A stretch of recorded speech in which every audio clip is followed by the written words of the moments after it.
Bonjour à toutes et à tous et bienvenue dans À la vie à la haute couture. Oui, haute couture, car cette semaine, on a décidé de faire une émission entièrement dédiée à cet art parisien que les grandes capitales de la mode nous envient et qui mobilise couturiers, taxidermistes, brodeurs, créateurs, plumassiers, maroquiniers, journalistes, rédacteurs, blogueurs, pilotes d'avion, princesses et clientes du monde entier. La haute couture, c'est l'artisanat, la rareté, le luxe et l'exception. Je suis une présentatrice exceptionnelle, c'est une émission exceptionnelle, il nous faut donc un sommaire exceptionnel, sommaire. Au sommaire, à la vie à la mode spéciale couture, tout sur les derniers défilés haute couture de janvier à Paris. Ses coups de froid, ses coups de chaud, ses coups de cœur, ses coups de mou, ses coups de ciseaux, ses coups de foudre, ses coups de gueule. Nous vous présenterons le duo de blogueuses les plus couture de tous les temps, Mimi et Mélissa. Pilar's Cupcake. En partenariat avec le magazine Bi, nous irons chercher l'inspiration dans les robes de mariée couture. Et Fiona Schmidt nous dévoilera les deux tendances maquillage les plus couture des défilés. La harmonieuse Armande Altaï répondra à notre questionnaire « La mode, leur vie ». La chatoyance extérieure. Nous nous enfoncerons dans la forêt parisienne pour décrypter le défilé Chanel. Et Hugo Lopez nous présentera son objet culte couture pour la vie. À la vie, à la mode, cette semaine c'est nœud pape en fourrure et mascara en dentelle et c'est parti. Mais oui, elle est gentille. Mais oui, elle est mignonne cette quéquette.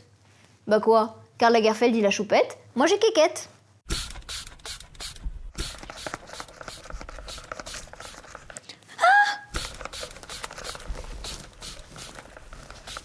Caméra dans une main, encyclopédie du sequin dans l'autre, carte de presse gold, gomina pailletée, robe cocktail, escarpin et smoking slim, Raphaël Simon, Fanny Calert et Jean Dussartel se sont bien équipés pour vous ramener le compte-rendu le plus complet de la dernière semaine des défilés haute couture de Paris. Ils ont parcouru des kilomètres de podium pour rencontrer celles et ceux qui ont compté pendant cette semaine. La course contre la montre, la bataille contre les éléments, les surprises, les déceptions, les explications, c'est maintenant dans l'actu haute couture de la semaine.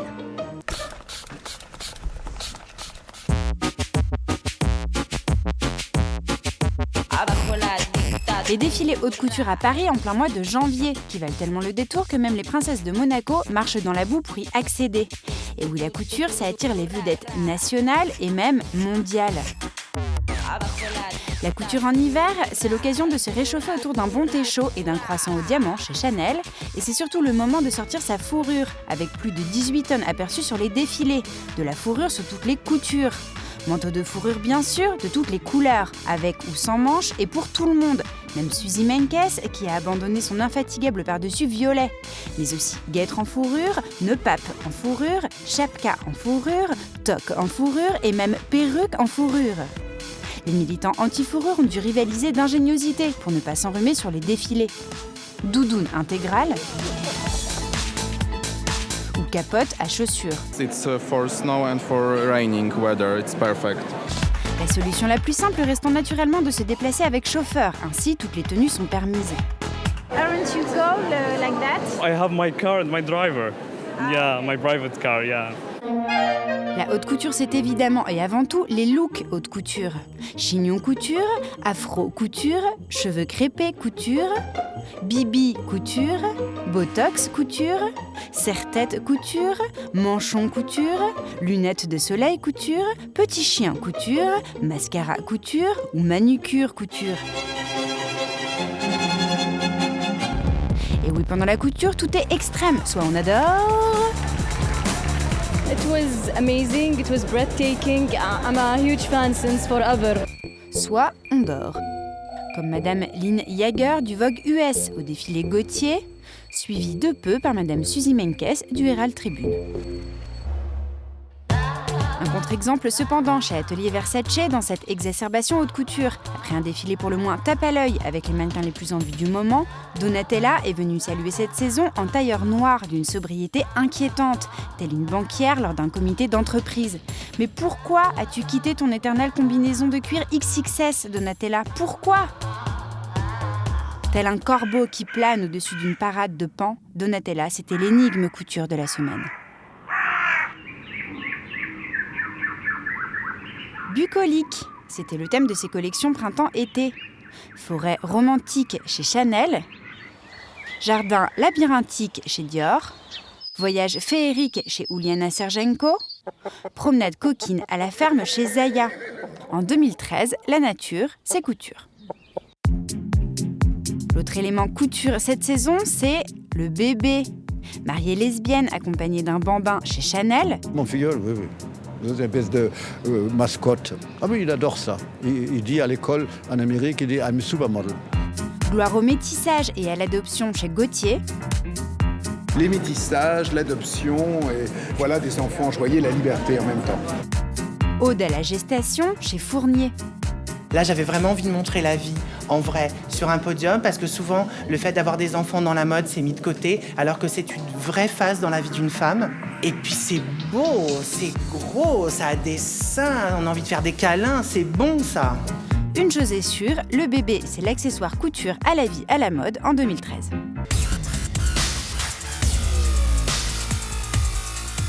La haute couture, c'est avant tout un savoir-faire extrêmement méticuleux, qui accouche de modèles très techniques. Très technique, la dentelle sur les Marie-Antoinette d'Alexis Mabille, qui a travaillé la voilette cette saison. Qui est un travail hystérique, parce que c'est des voilettes à chapeau. Donc des petites bandes de 20 cm assemblées, réincrustées de dentelle, pour arriver à des espèces de tissus. Finalement, parfois vous avez jusqu'à 20 épaisseurs, c'est très dur à fabriquer. La jeune Yikinyin a quant à elle torturé le fil dans tous les sens. Les fils qui s'entremêlent, la tension, la violence, l'agressivité et à la fois la fragilité. Et la palme de la technique revient à Serkan Koura et son travail sur la plume.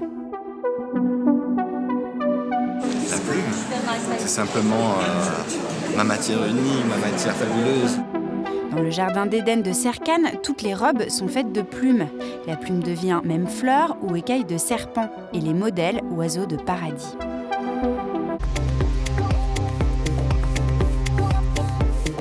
La haute couture s'orientalise. Attention, ça glisse. Et oui, sur les 200 clientes haute couture régulières dans le monde, de plus en plus viennent d'Asie et du Moyen-Orient. I'm from Saudi, Kuwait, Saudi Arabia, Bahreïn. Gulf. Les clientes libanaises se déplacent en autocar en or pour choisir leur robe chez Elisab, la fierté nationale. On est très fiers de lui. Très fiers. Vraiment. On a choisi 10 robes déjà. L'Orient cible en or, comme l'a bien compris Jean-Paul Gaultier, qui a rendu cette saison hommage aux gypsies du Rajasthan. Always the Middle East was like a big client base of Jean-Paul Gaultier. Today we have like big audience from the Middle East. Bucolique, exotique ou engagée, la cliente couture à la vie à la mode en 2013 sera donc bien décidée à ne pas faire peau de fleurs dans les galas. C'est au détour d'un défilé couture que nous avons rencontré la blogueuse américaine la plus couture du net, Miss Mimi's World. Toujours accompagnée de son chien haute couture, le monde de Mimi, c'est lustre à Pampille, avenue Montaigne, macarons et conseils tendance haut de gamme. Elle est américaine, elle est folle, elle s'appelle Mimi et c'est notre blogueuse haute couture de la semaine. Pas très haute couture Mimi comme nom, elle aurait pu s'appeler Maxi ou Mega ou Elisabeth Bost, ça c'est couture.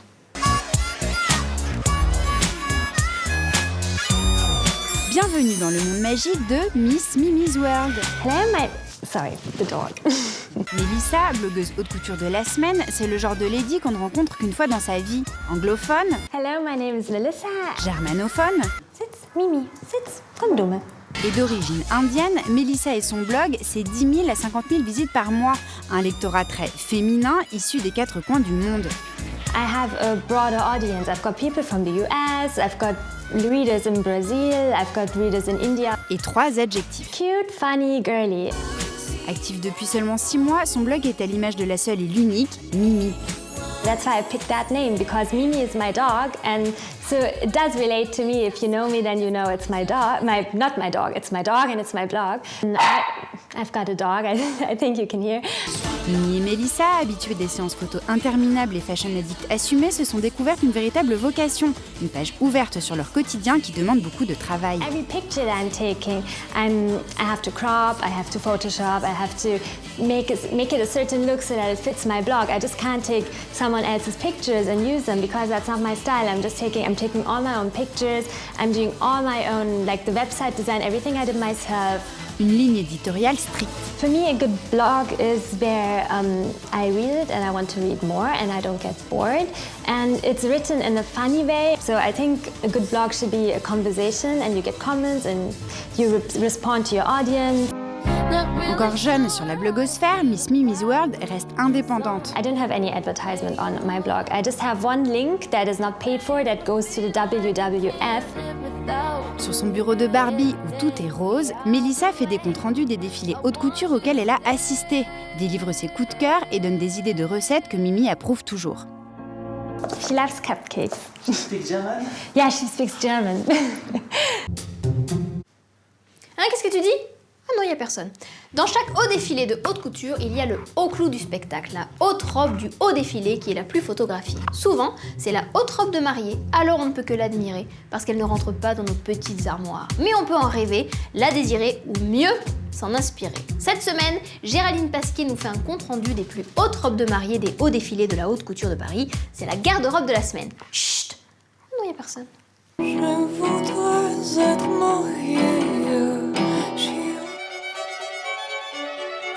À force de finir toutes les bouteilles en soirée, c'est arrivé. Vous allez vous marier dans l'année. Pour effacer les taches de jean de la mémoire de vos amis, impressionnez-les pendant la cérémonie avec une robe directement inspirée des défilés haute couture. Petit tour d'horizon blanc des plus belles épousées de la mode. Ma préférence à moi. Entre la jupe tout en dentelle et volant surmontée d'une veste chez Alexis Mabille, les robes avec poche et veste chez Christian Dior, ou celles tout en transparence et en arabesque chez Valentino, le haut esprit du mariage est à l'honneur sur les podiums. Classique et sublime avec variation sur la voilette en option. Cette année, jeune mariée, posez donc sur vos épaules la veste que vous n'avez pas prise en lui demandant sa main. Et optez pour un rose poudré, c'est moins virginal et très tendance.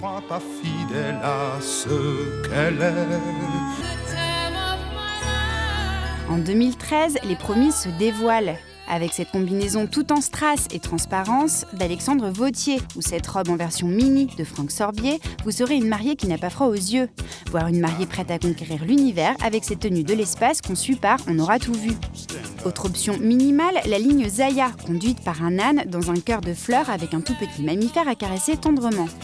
Si vous ne possédez pas les mensurations extraterrestres de Zaya, enfilez une robe blanche quelconque, coupez-la sous le genou et procurez-vous un petit agneau vivant à la ferme la plus proche. Vous pourrez le rôtir pour économiser sur l'argent du banquet. Cette année, la grande confection va chercher l'émotion du grand amour hors de ses frontières.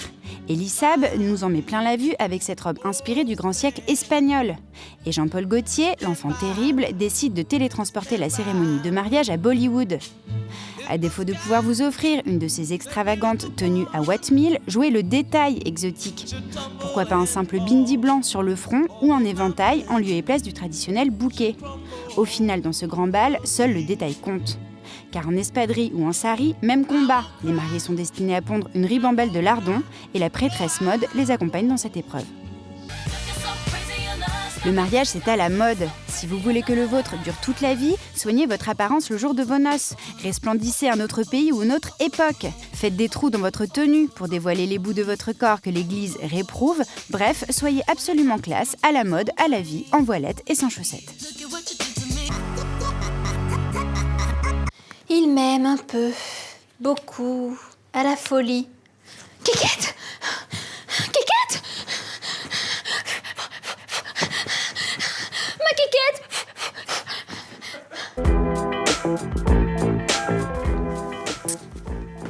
Chaque semaine, Fiona Schmidt vient nous expliquer pourquoi ça oui et pourquoi ça non. Parce que dans la vie, c'est oui ou c'est non. C'est pas oui et non. Et à plus forte raison en haute couture. Et oui, parce que devant une robe Atelier Versace, on ne dit pas oui, c'est plutôt joli. Mais waouh, mais c'est sublissime, mais mon Dieu, mais quelle beauté! Il n'y a plus de gaine, de pauvreté, ni d'intolérance dans les mondes entiers de la beauté interstellaire des Donatelesques, tellement cette robe est dingue! Tout de suite, les deux tendances à la mode haute couture de Fiona Schmidt. Moi, ce que je préfère, c'est la cerise. Bonjour Fiona. Bonjour. Alors que bonjour, avec une petite voix comme ça aujourd'hui. Alors, quelles sont les deux tendances que vous avez retenues pendant ces défilés haute couture? J'ai beaucoup aimé la bouche customisée vue chez Dior et le mascara dentelle chez Chanel. Ok, on commence par quoi? la bouche strassée, donc c'était une bouche très rouge, strassée de Swarovski, voilà, donc ça fait un peu de tuning facial, mais c'est très à la mode depuis que Kim Kardashian ou d'autres people un petit peu plus haut de gamme se mettent des tatouages sur les lèvres. Alors ce sont des tatouages, des décolcomanies comme on trouve dans les chewing-gums, voilà, qu'on applique comme ça, et alors il y a des tas de motifs, des léopards, moi j'aurais pu le faire. D'accord, donc une bouche léopard. Voilà, par exemple. Mais nous, dans la vraie vie, on peut le trouver, ça ? Dans la vraie vie, on peut le trouver. Ça ne veut pas dire qu'il faut le porter. D'accord. Donc, d'où la deuxième tendance. D'où la deuxième tendance. Alors, la deuxième tendance qui n'est pas, qui est plus facile à porter sur un podium quand on fait mannequin comme métier que dans la vraie vie, c'est Karl Lagerfeld qui a fait défiler ses mannequins. Il met des dentelles au bout des cils. Voilà, donc il faut se muscler un peu les cils parce que sinon c'est pas très pratique, ça. Non, c'est pas très pratique. Bon. Est-ce que vous trouvez ça beau ? C'est très beau, c'est très esthétique. Et alors là aussi, il existe des décalcomanies faciaux, du tuning de face qui est encore plus joli comme nom, dans le commerce. Mais on ne peut pas mettre dentelle faciale plus bouche tunée. Sauf si on travaille chez Michou, auquel cas on peut. On peut toujours. Alors, si on doit garder une de ces deux tendances, on garde laquelle ? Alors moi j'aime beaucoup les deux, mais je choisirais la dentelle oculaire. La dentelle oculaire ? Ah oui, je préfère. Et le choix de Fiona Smith cette semaine. Merci Fiona. Merci. L'un des défilés de la semaine de la haute couture le plus attendu est bien sûr celui de Chanel. La maison dirigée par Karl Haute Couture Lagerfeld achète une à une les maisons artisanales les plus prestigieuses de Paris pour étendre son patrimoine. Cette saison, Karl Haute Couture Lagerfeld s'est inspiré de l'idée d'une forêt néoclassique et de la ville de Weimar. Pourquoi pas. En roi de la récup, il a aussi surfé sur la vague mariage pour tous. Big up Christiane Taubira. Géraldine Pasquier était au défilé Chanel Haute Couture pour tous. Décryptage. Mais où sont mes jambes ?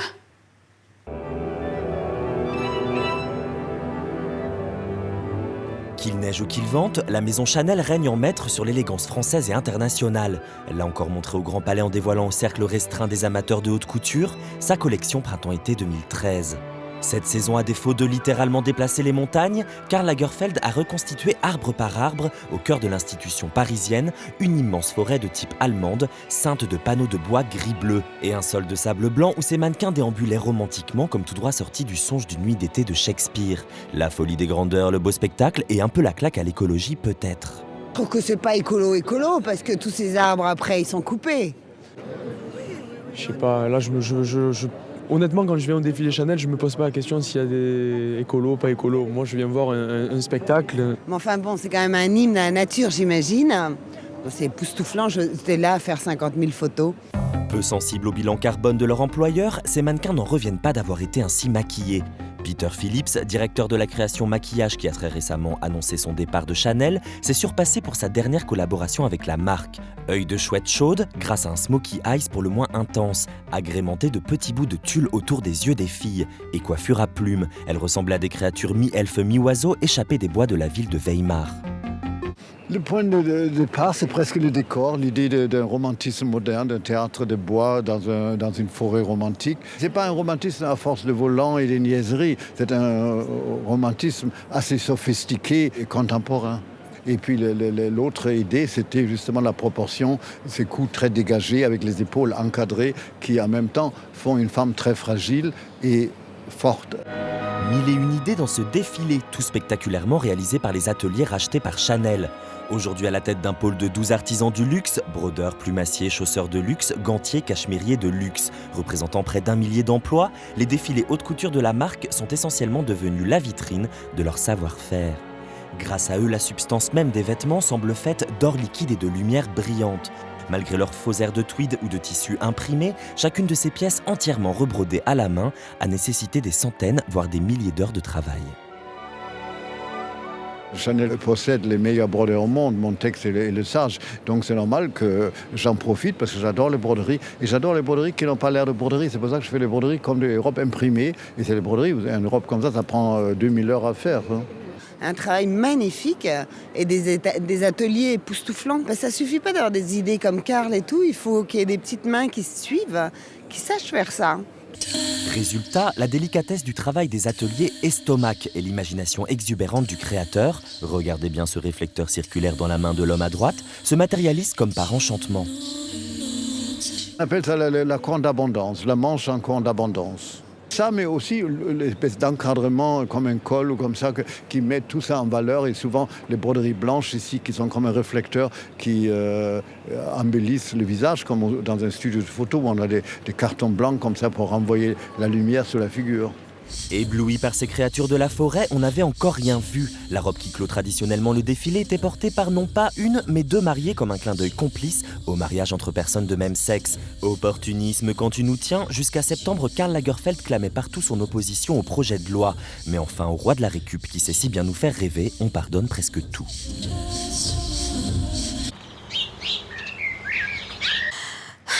J'ai mangé trop de fleurs à midi.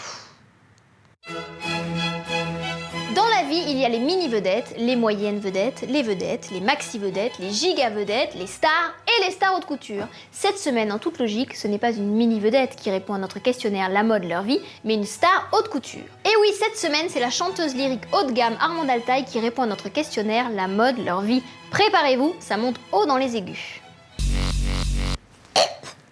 Oh, pardon.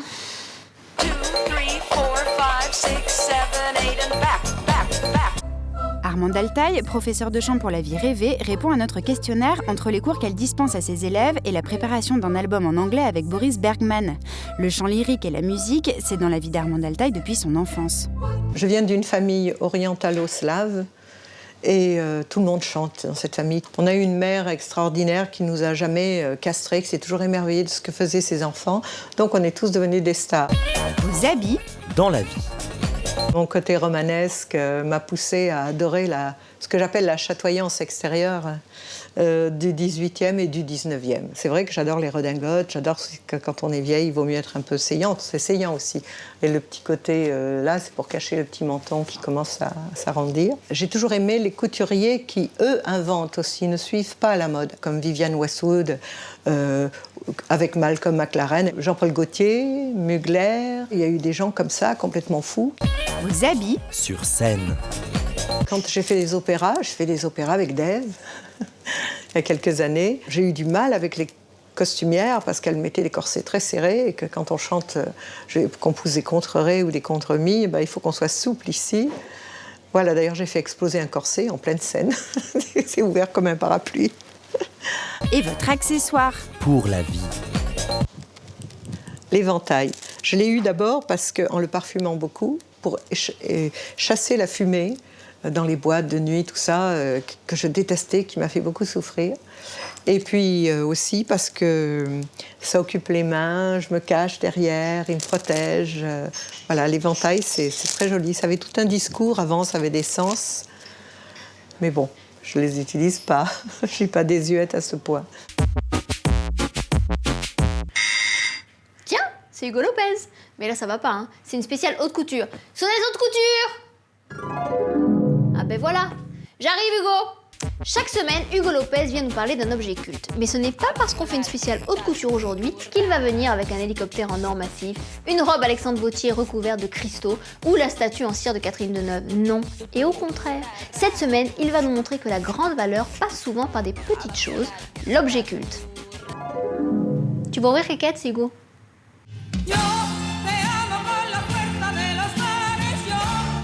Mais dites-moi, il est très joli ce petit chien. Très. Ah, mais un peu nerveux. Bonjour Hugo. Bonjour Elisabeth. Alors, cette semaine, vous nous parlez de quel objet culte? Je vous parle de la bague 3 or de chez Cartier. C'est gênant comme ça devant les gens. Pourquoi? Parce que vous me demandez en mariage. Ah, pas du tout. Non. Je vous la montre, c'est tout. Donc la première trace de cette bague, on la retrouve dans les archives de chez Cartier, des archives qui datent des années 1924-1925. Louis Cartier dessine une bague avec 3 ors entrelacés. L'or rose, rose pour l'amour. Le jaune pour la fidélité. Ouais, ça bon. Et le gris pour l'amitié. Ah mais vous le saviez? Mais oui, je suis très cultivée. Jean Cocteau va en commander une pour lui et pour Raymond Radiguet. Donc il va l'offrir à Raymond Radiguet pour symboliser un petit peu son engagement, leur amour. Et du coup, cette bague va devenir le symbole de l'amour et du mariage entre hommes. Voilà, parce qu'à l'époque, il n'y avait pas le mariage pour tous. À l'époque, il n'y avait pas. Et, ensuite, dans les années 70, la bague va être produite en série. Et elle va devenir une alliance aussi pour les couples hétérosexuels, j'ai envie de vous dire. Bah oui, ça existe. Ça existe aussi. Bon. En 1998, la bague qui s'appelait 3 anneaux, 3 or va être baptisée définitivement Trinity. Cet anglicisme, ça m'énerve. Bah oui, Trinity.